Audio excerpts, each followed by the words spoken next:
If you're a mom, there is something that nobody talks about, or at least I've never heard too many people talking about.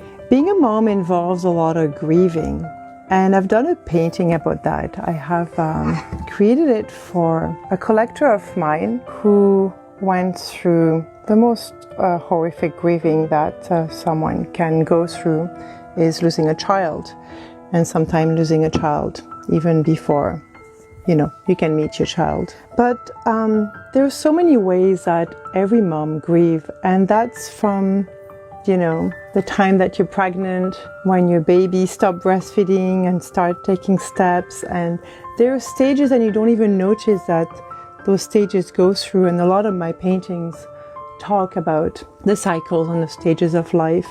And so when we move from one stage to the next stage, there's always this stage of grieving. I've been a mom for 28 years, and I've recently experienced that another thing that nobody ever told me about.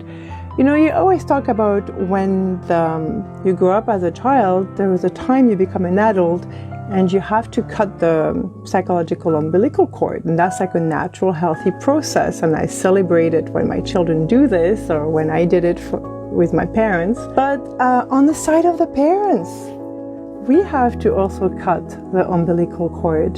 So, because it's freeing for our children, it helps them grow up, and it's freeing for me because I, can take care of my life now. I've done my job being a parent.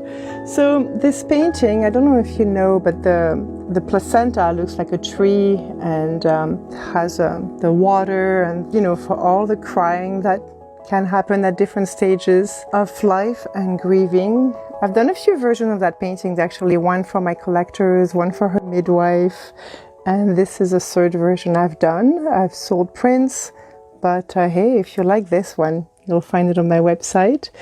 And what is your experience with being a mom and grieving? I'd love to hear about it.